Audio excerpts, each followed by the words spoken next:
पिछले चैप्टर में हमें बहुत सारे क्वेरीज और उसके टाइप्स के बारे में हमने डिस्कशन किया। यहाँ पे हम डायरेक्टली फॉर्म्स और रिपोर्ट जो है वो किस तरह से डेटाबेस सॉफ्टवेयर का इस्तेमाल करके बनाने वाले हैं उसमें हम बात करेंगे। तो लास्ट में तो हमने जो एक्सप्लेन किया था टेबल्स और क्वेरी, उसी की तरह यहाँ पे फॉर्म्स और रिपोर्ट जो है हम समझेंगे, ठीक है। वो भी लेफ्ट पैन में ही होता है डेटाबेस विंडो में, और डेटाबेस विंडो में ये जो फॉर्म्स और रिपोर्ट है उसी के ऊपर ये पूरा चैप्टर है, तो उसी के ऊपर हम डिस्कशन करेंगे। पहली स्लाइड में यहाँ पे आ रहा है फॉर्म। तो हम अगर बात करते हैं, हम जब स्कूल में एडमिशन लेने गए थे तब हमें यहाँ पे अपना डेटा जो है एडमिशन फॉर्म में हमें फिलअप किया होगा। तो उसमें फिल इन द ब्लैंक्स होती है, उसके अंदर हमने डेटा जो है उसमें फिल करते हैं। तो वो एक टेबल रहता है और उसी को यहाँ पे बोला जाता है फॉर्म। फॉर्म एक पेन पेपर स्टाइल के फॉर्म में ही रहता है। लैंग्वेज ऑफ डेटाबेस के हिसाब से अगर बात करें तो यहाँ पे एडिटिंग करना, डेटा एंट्री करना, फिर उसमें अलग अलग स्टाइल कलर जो है अलॉन्ग विथ हेडिंग, फिर नेम, लोगो, ये सब कुछ हम यहाँ पे फॉर्म के अंदर जो है डिज़ाइन करते हैं। फॉर्म को डिज़ाइन करना बहुत ही इंटरेस्टिंग है। उसको दो तरीके से डिज़ाइन कर सकते हैं, एक तो विजार्ड का इस्तेमाल करके और दूसरा है डिज़ाइन व्यू का इस्तेमाल करके। तो हम यहाँ पे बेस सॉफ्टवेयर में डिज़ाइन जो करेंगे फॉर्म वो यहाँ पे विजार्ड का इस्तेमाल करके करने वाले हैं। तो डायरेक्टली हम इससे स्टार्ट करते हैं। नेक्स्ट स्लाइड में हम बात करेंगे क्रिएटिंग फॉर्म यूजिंग विजार्ड। तो यहाँ पे दो तरीके हैं, हम यहाँ पे जो फॉर्म को इनिशिएट करवा सकते हैं। फर्स्ट उसका तरीका है यहाँ पे राइट क्लिक करना है टेबल के ऊपर जो यहाँ पे फॉर्म दिया हुआ है उससे वो क्रिएट हो जाएगा। सेकंड तरीका यहाँ पे है कि फॉर्म आइकन पे हम क्लिक करेंगे और फिर उसमें use wizard to create a form option, उस पर क्लिक करके भी हम यहाँ पे टास्क पेन में से बना सकते हैं। यहाँ पे फिगर 12.1 में ये बताया गया है कि हम किस तरह से फर्स्ट ऑप्शन का इस्तेमाल करके जो स्टेप फॉलो करेंगे तो हम यहाँ पे विजार्ड के मदद से हम सिंपल फॉर्म क्रिएट कर सकते हैं। 12.1 में जैसे हमने देखा उसी के हिसाब से यहाँ पे एम्प्लॉय टेबल के ऊपर राइट क्लिक करेंगे, उसके बाद फॉर्म विजार्ड पे सिलेक्ट करने वाले हैं जो पॉपअप मेनू में आया हुआ था।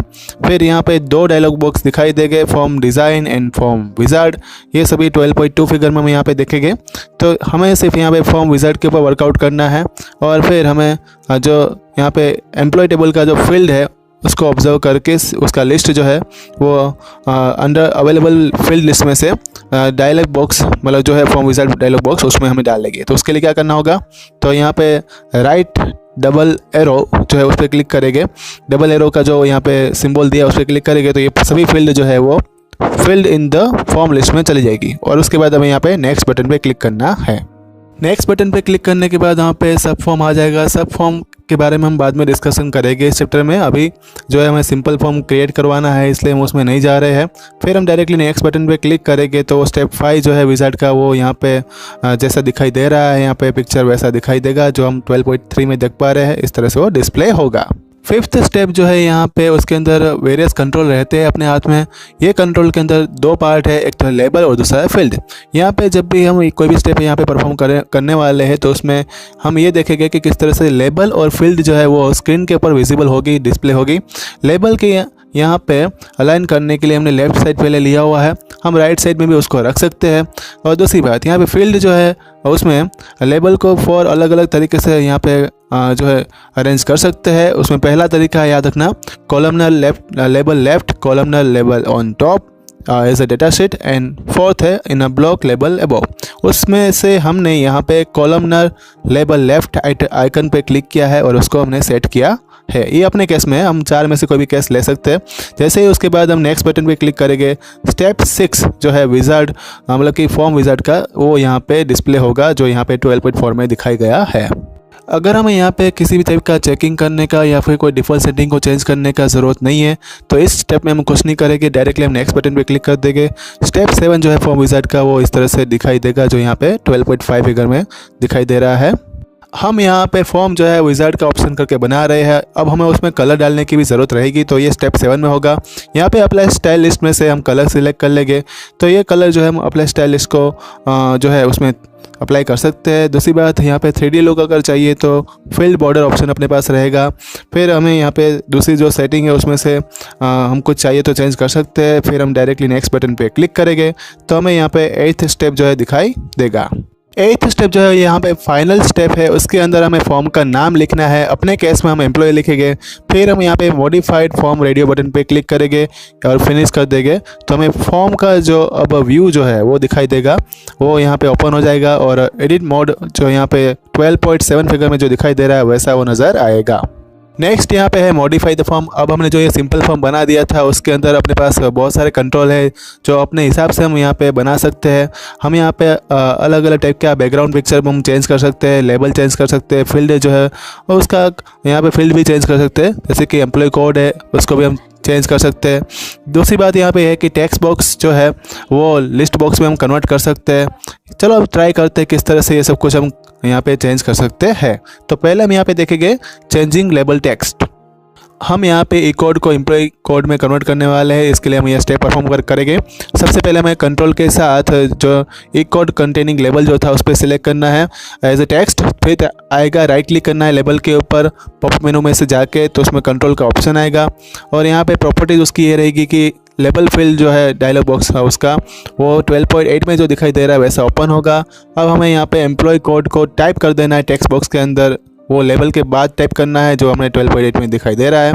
फिर हमें यहाँ पे लेबल फील्ड डायलॉग बॉक्स जो है हम उसको ऑब्जर्व कर पाएंगे और ये दिखाई दे रहा है कि एम्प्लॉय कोड जो है अब वो किसमें मतलब ई कोड को हमने एम्प्लॉय कोड में कन्वर्ट कर दिया है। यहाँ पे 12.8 में हम देख सकते हैं कि जो ये लेवल फील्ड डायलॉग बॉक्स है उसके अंदर बहुत सारी प्रॉपर्टी जो है हम यहाँ पे उसको कंट्रोल कर सकते हैं, जैसे कि height, width, text alignment, visibility of control, ये सभी हम यहाँ पे सेट कर सकते हैं। नेक्स्ट स्लाइड में हम बात करेंगे मूविंग कंट्रोल के बारे में। तो यहाँ पे अपना जो मेन फॉर्म है उसके अंदर क्या होता है, लेबल या तो फील्ड। तो ये लेबल या तो फील्ड जो है हमें उसको कहीं पे दूसरी जगह लेके जाना है, ठीक है। तो हमें क्या करना है, उस पर क्लिक करना पड़ेगा। जैसे हम उस पर क्लिक करेंगे तो यहाँ पे बॉर्डर जो है उसके आसपास उसमें 8 ग्रीन कलर के डॉट दिखाई देंगे जो यहाँ पे फिगर 12.9 में दिखाई दे रहे हैं। उसको हम ड्रैग एंड ड्रॉप करके हम जहाँ चाहे उसको वहाँ पे लेके जा सकते है, उसको ड्रॉप कर सकते हैं, ठीक है। कभी कभी हमें ऐसा भी होगा कि हमें सिर्फ यहाँ पे लेबल को चेंज करना है तो हम उसको भी यहाँ पे जो है चेंज कर सकते हैं। कभी कभी ऐसा होगा कि हमें यहाँ पे फील्ड को चेंज करना है, टेक्स्ट फील्ड को, हमें ज़्यादा टेक्स्ट फील्ड की ज़रूरत है तो हम उसको भी यहाँ पे चेंज कर सकते हैं। नेक्स्ट हम यहाँ पे बात करेंगे एम्प्लॉय कोड फील्ड के बारे में।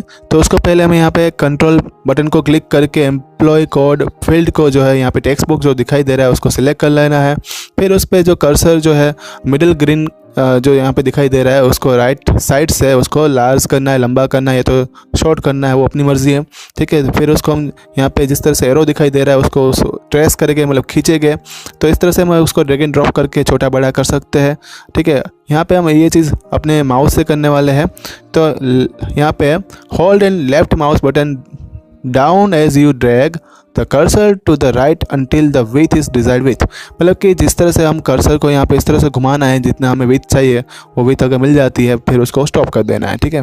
तो अब हम देख पाएंगे कि किस तरह से अपनी फाइनल जो स्क्रीन है यहाँ पे फॉर्म की वो 12.12 फिगर में जो नज़र आ रही है उस तरह से पूरा अलग अलग फील्ड के लिए अलग अलग टाइप की यहाँ पे जो लेबल है उसके लिए अलग अलग फील्ड साइज